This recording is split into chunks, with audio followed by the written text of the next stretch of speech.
성간 물체 3I의 아틀라스임이 지구의 가장 근접한 지점을 지났습니다. 그리고 바로 거기서 문제가 시작됩니다. 왜냐하면 어떤 천체가 우리 우주 근처를 지나갈 때 2억 6,900만 킬로미터 이런 일이 일어나면 흔적이 남지 않을 리가 없죠. 특히 그 물체가 전 세계의 망원경, 탐사선, 연구센터를 동원하게 만들 정도라면 더더욱 그렇습니다. 심지어 지나간 후에도 말이죠. 질문이 계속해서 쌓여가고 있어요. 공식적인 설명은 잘 알려져 있습니다. 걱정할 필요가 없다는 것입니다. 그저 또 다른 혜성일 뿐이며 지구는 안전하고 궤적은 자연스러운 것이라는 내용입니다.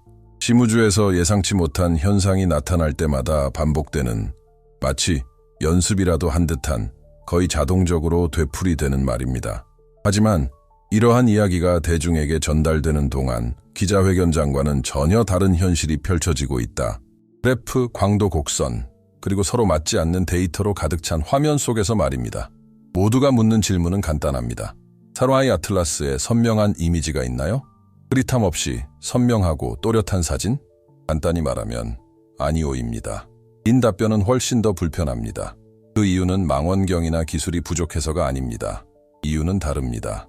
3I 에이틀란은 수동적인 물체가 아닙니다. 그것은 우주 공간을 떠다니는 조용한 바위와는 거리가 멀다. 그것은 하나의 몸체이다. 매우 활동적인에 둘러싸여 먹다 거대하며 대략 70만 킬로미터 지름이 규모를 이해하려면 이 구름을 보세요. 지구보다 약 50배 더 크다. 이 구름 속에는 먼지, 수증기, 그리고 비정상적으로 많은 양의 이산화탄소가 빽빽하게 섞여 있습니다. 이러한 조합은 사실상 뚫을 수 없는 자연적인 장막을 형성합니다. 바로 이 장막 때문에 물체의 단단한 핵을 직접 관찰할 수 없는 것입니다. 공개된 이미지가 실망스럽게 보이는 이유도 바로 이 때문입니다. 희미한 얼룩이나 빛의 후광만 보일 뿐 표면이라고 할 만한 것은 아무것도 보이지 않습니다. 이건 검열이 아니라 물리학입니다. 심지어 허블 또는 제임스 웹이 장막을 뚫고 관측할 수는 있지만 장비로 포착하는 것은 전체적인 밝기, 코마의 역동성, 꼬리의 움직임, 태양과 상호작용하면서 천체가 숨쉬는 방식 등입니다. 하지만 진정으로 중요한 중심부는 여전히 육안으로 관측할 수 없습니다. 여기 계신 많은 분들이 흔히 저지르는 실수가 있는데 보지 못하는 것은 모르는 것이라고 생각하는 것입니다. 천문학에서는 정반대입니다. 직접 볼 수 없을 때 과학은 숫자를 통해 물체를 재구성합니다. 천문학은 아름다운 사진에서 시작하는 것이 아닙니다. 데이터에서 시작합니다. 많은 사람들이 평소처럼 일상생활을 하는 동안 천문학자와 천체 물리학자들은 측광 측정, 밝기 변화, 자전 주기, 코마 패턴, 태양풍에 대한 반응 등을 분석하느라 분주합니다. 모든 빛의 변화에는 정보가 담겨 있습니다. 각각의 진동은 그것을 만들어내는 천체의 모양, 질량, 그리고 본질에 대한 무언가를 드러냅니다. 그리고 3I 에이틀란은 이미 그 모습을 드러내기 시작했습니다. 기록에 따르면 물체의 밝기는 다음과 같습니다. 일정하지 않다 규칙적으로 진동합니다. 이는 물체가 회전하면서 햇빛에 노출되는 표면이 달라질 때만 발생합니다. 측정된 회전 주기는 정확합니다. 요류석 시 16분이 사실 하나만으로도 단순한 구형 물체라는 가능성은 배제됩니다. 둥근 물체는 빛을 균일하게 반사합니다. 하지만 아틀라스는 그렇지 않습니다. 관찰된 패턴은 다음을 가리킨다. 일쭉하거나 매우 불규칙한 모양이는 이전의 성간 방문자였던 오우무아무아를 현대 천문학의 가장 큰 수수께끼 중 하나로 만든 바로 그 행동 양식입니다. 이는 추측이 아닙니다. 그것은 일관된 관측 데이터 독립적인 측정 장비를 통해 확인되었습니다. 분석은 빛의 강도만을 고려하는 것이 아닙니다. 과학자들은 다음과 같은 연구를 진행하고 있습니다. 이 빛이 어떻게 반사되는가 재민이 망원경이나 초대형 망원경과 같은 망원경으로 기록된 편광은 표면이 다음으로 덮여 있음을 나타냅니다. 얼음과 검은 유기물질이 섞여 있습니다. 해왕성 너머에 있는 천체에서 발견되는 것과 유사합니다. 아니요, 이건 록 음악이야. 겉모습이 멀쩡하네요. 태양계 안쪽에서 온 전형적인 해성이 아닙니다. 이 데이터를 확보한 과학자들은 명확한 결과를 기대했던 사람들을 당황하게 하는 일을 벌입니다. 그들은 사물을 직접 보지 않고도 그림을 그립니다. 상상력이 아니라 수학으로 만든 것입니다. 과학 논문에 발표된 모델은 예술적인 삽화가 아닙니다. 그것들은 실제 물리 데이터의 엄밀한 시각화 형태는 카메라에 포착된 표면적인 모습이 아니라 물체가 빛과 중력과 상호작용하는 방식에서 비롯됩니다. 지금까지의 이야기는 이미 익숙한 서사에서 벗어나기 시작했습니다. 우리는 매우 활동적인 성간 물체를 마주하고 있는데 그것은 이에 둘러싸여 있습니다. 먹다 거대한 크기에 명확한 회전축과 불규칙적인 광학적 거동을 지닌다. 이 모든 것이 불가능한 것은 아니다. 하지만 결코 간단한 일도 아니다. 그리고 나서 저를 정말 괴롭히는 질문이 나옵니다. 어느 이것이 스랑나이 아틀라스의 실제 크기인가요? 천문학에서는 크기를 자로 재는 것이 아니라 밝기로 측정하기 때문입니다.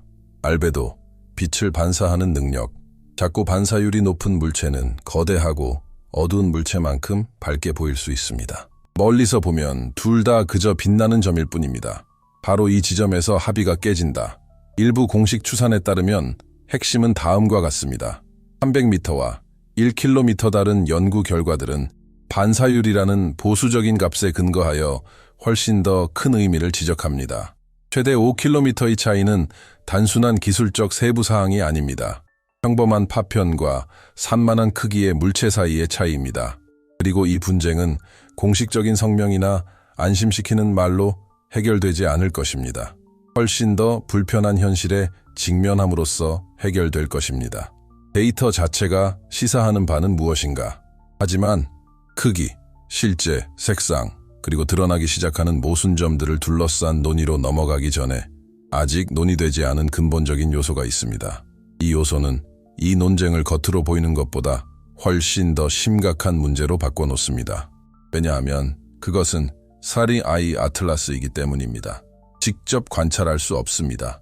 하지만 그 빛은 그것이 작지도 단순하지도 않다는 것을 보여준다.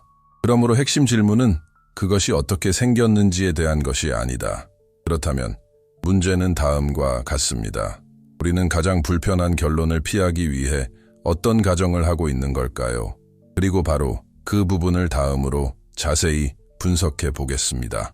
계속됩니다. 스랑나이 아틀라스의 크기, 색상, 반사율을 자세히 살펴보면서 공식적인 설명은 무너지기 시작하고 수학 자체도 아니랬던 과학적 관점을 뒤집어 놓게 됩니다. 이전에 스랑나이 아틀라스의 HD 사진을 볼 수 없는 이유를 설명드렸습니다.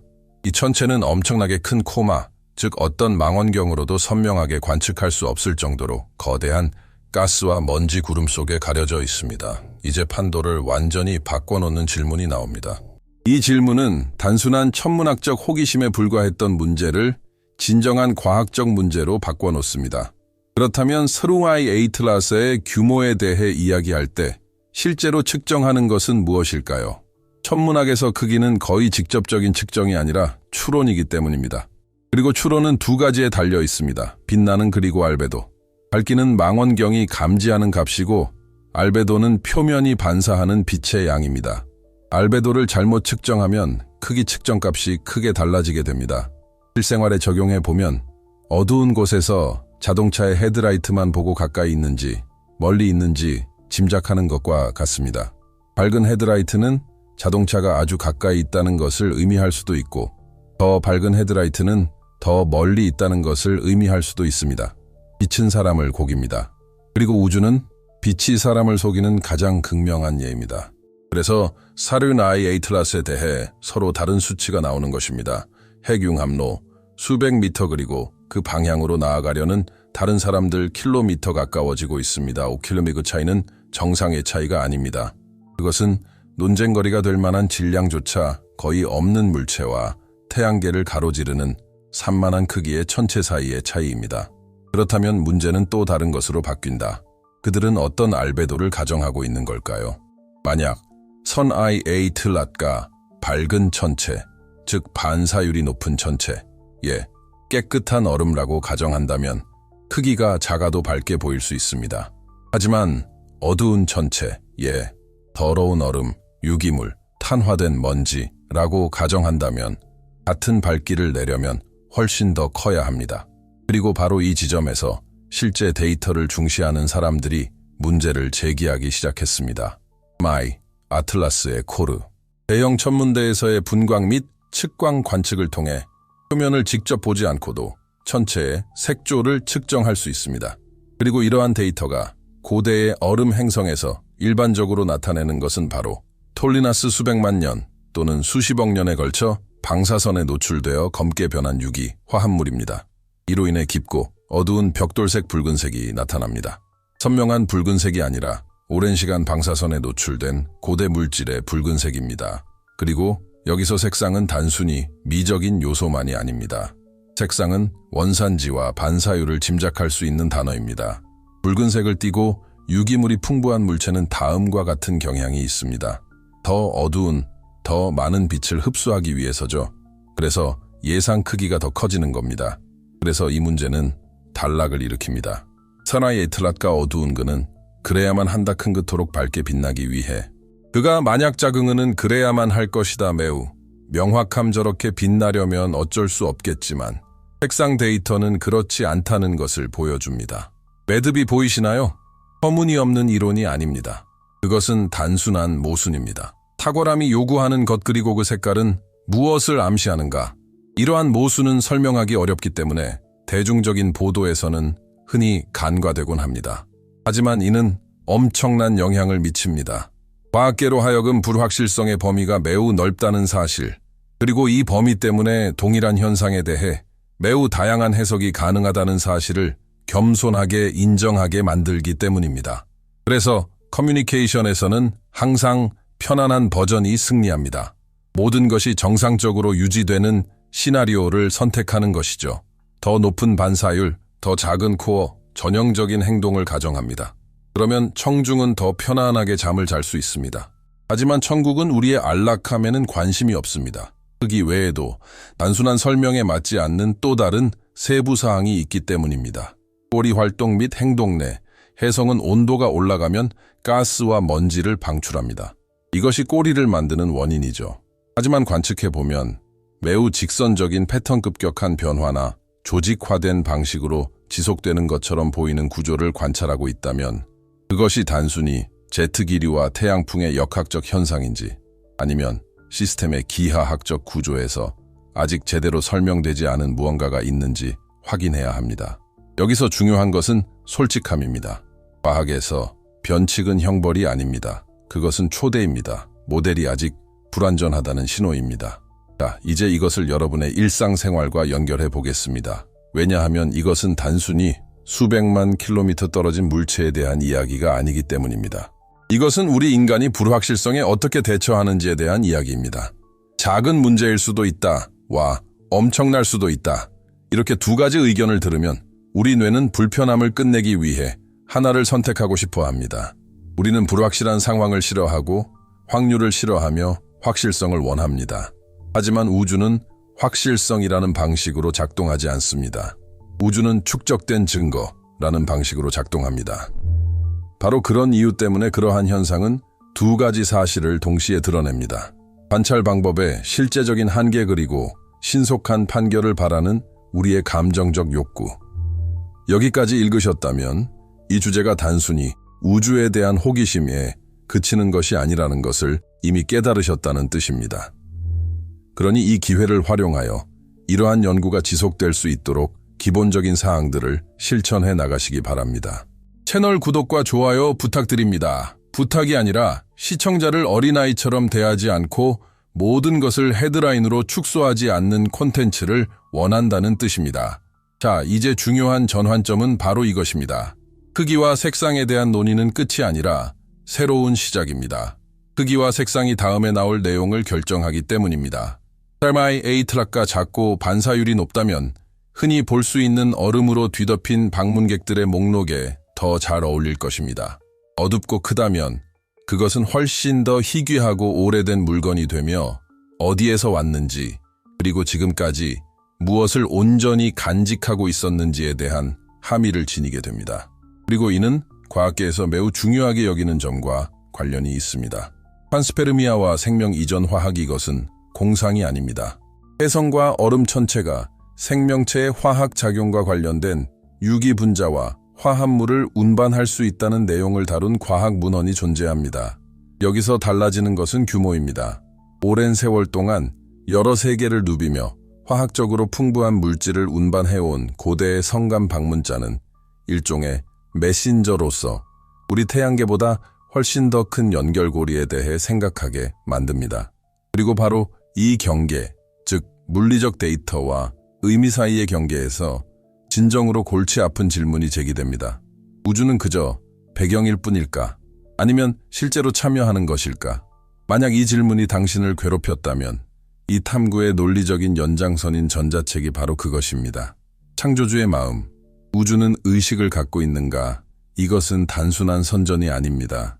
주제의 연장선상에서 우리가 현실이 침묵한다는 척하는 것을 멈출 때 과학, 철학, 그리고 역사적 증거가 어떻게 수렴되는지를 더 깊이 탐구하는 것입니다. 링크는 고정 댓글과 화면의 QR코드에 있습니다. 자, 이제 이 정보를 기억해 두세요. 이 정보가 결론을 위한 발판을 마련해 줄 테니까요. 사라이 에이틀라스의 크기와 행동에 대한 교착 상태를 해결할 수 있는 최선의 방법은 보기 좋은 그림에서 나오는 것이 아닙니다. 그것은 필연적인 물리적 실험, 즉 강력한 중력장과의 상호작용과 가장 원시적인 데이터가 도착했을 때 구성 성분을 자세히 분석하는 데서 나올 것입니다. 그래서 이야기는 아직 끝나지 않았습니다. 이제 막 사실 여부가 확인되지 시작했을 뿐입니다. 만약 앞으로 몇 달 안에 데이터가 측정 결과처럼 어둡지만 크기는 너무 작다고 판명된다면 그때는 인터넷이 믿어야 할 게 아니라 수학이 모든 사람에게 그동안 덮어두었던 진실을 직면하게 만들 것입니다. 지금까지 제시된 모든 내용을 고려했을 때 이제 질문은 더 이상 사라이 에이틀라스는 무엇인가가 아닙니다. 진짜 질문은 바로 이것입니다. 우리가 계속해서 이 문제가 중요하지 않은 척한다면 어떻게 될까요? 이 천체를 무시하는 것은 단순히 천문학의 흥미로운 세부 사항을 놓치는 것만을 의미하지 않습니다. 이는 복잡한 현상을 증거를 충분히 검토하기도 전에 손쉬운 설명으로 축소하는 위험한 패턴을 강화하는 것을 의미합니다. 과학의 역사는 이 점을 분명히 보여줍니다. 새로운 현상, 즉 기존 모델에 도전하는 현상이 나타날 때마다 초기 반응은 거의 심층적인 조사가 아닙니다. 오히려 현상을 억제하고 단순화하고 선택적으로 침묵하는 것입니다. 사라이 에이틀라스는 바로 이러한 한계를 드러냅니다. 사라이 에이틀라스 자체가 우주에 대한 최종적인 해답이기 때문이 아니라 과학이 그동안 외면해왔던 질문들에 직면하게 만들기 때문입니다. 이러한 질문들은 다음과 같습니다. 기원, 고대 미술, 있을 법하지 않은 궤적 그리고 특히 이에 관하여 이상 현상을 어떻게 처리해야 할까요? 만약 데이터가 매우 오래되고 화학적으로 풍부하며 어둡고 활동적인 성간 천체의 존재를 시사하고 그 천체의 행동이 가장 단순한 모델에 완벽하게 들어맞지 않는다면 이를 무시하는 것은 과학적 신중함이 아닙니다. 그것은 우주의 가능성을 넓히는 것에 대한 두려움이며 열린 우주보다는 닫힌 이야기를 선호하는 것입니다. 그리고 이로 인한 결과는 현실적입니다. 천문학뿐만 아니라 우리가 우주에서 우리의 위치를 이해하는 방식에도 영향을 미칩니다. 우주가 태양계보다 더 오래된 구조와 구성을 보존하면서 은하계를 횡단할 수 있는 전령을 실어 나를 수 있다는 사실을 받아들이는 것은 우리가 역사라고 부르는 것의 규모를 바꾸기 때문입니다. 역사는 더 이상 지구적인 것에 그치지 않습니다. 태양계의 것에만 국한되지도 않습니다. 그것은 은하계. 이는 공식 성명에서 거의 언급되지 않는 요점을 짚고 있습니다. 철학적 영향 만약 우주가 수십억 년에 걸쳐 복잡성을 생성하고 보존하고 전달한다면 우주는 단순히 무작위적인 사건들이 발생하는 중립적인 단계가 아닙니다. 오히려 패턴이 나타나고 지속되고 반복되는 능동적이고 구조화된 시스템에 더 가까워지기 시작합니다. 이를 인정하기 위해 명확한 답을 내놓을 필요는 없습니다. 필요한 것은 지적인 정직함 뿐입니다. 대중에게 여전히 숨겨져 있는 것이 반드시 음모론적인 비밀 진실인 것은 아닙니다. 오히려 더 단순하고 심각한 문제인 경우가 많습니다. 불확실성의 실제 범위과학은 알려진 것보다 훨씬 더 많은 것을 알고 있으며 알지 못하는 부분도 정확히 알고 있습니다. 하지만 이를 공개적으로 인정하려면 집단적인 성숙함이 필요합니다.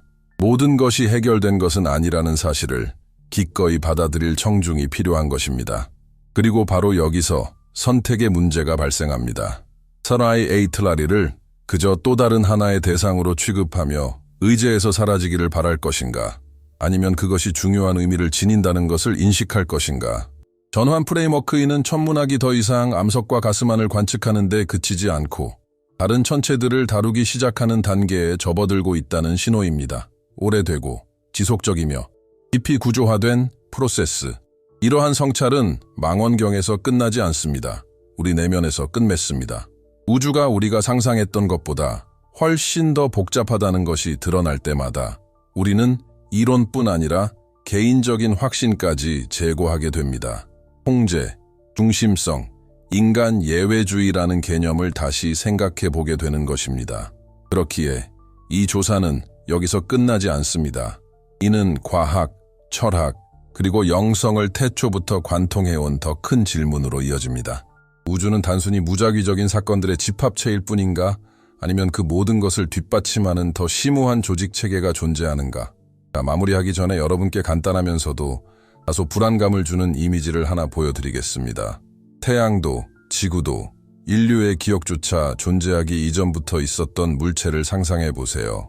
그 물체가 오랜 세월 동안 여러 항성계를 떠돌며 화학 성분, 구조, 그리고 역사를 간직하고 있었다고 상상해 보세요.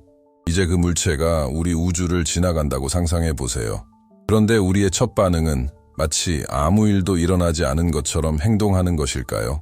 어쩌면 스레나이 에이틀란은 해답이 아닐지도 모릅니다. 하지만 그는 그럴 수도 있다 알아채다. 만약 당신이 이러한 유형의 콘텐츠가 필요하다고 생각한다면 와 함께 가입하기 채널 없음, 그는 떠난다의 물건이 당신에게 어떤 의미를 갖는지 좋아요를 누르고 댓글로 남겨주세요. 자동적인 몸짓이 아니라 아직 끝나지 않은 대화에 적극적으로 참여하는 행위로서 말입니다. 결국 남은 질문은 사렌아이 에이틀라스에 관한 것이 아니기 때문입니다. 이건 우리에 관한 이야기입니다. 우리는 우리가 익숙해져서 되풀이해왔던 우주의 모습보다 우주가 더 오래되고 더 지능적이며 더 활발할 수 있다는 사실을 받아들일 준비가 되셨습니까?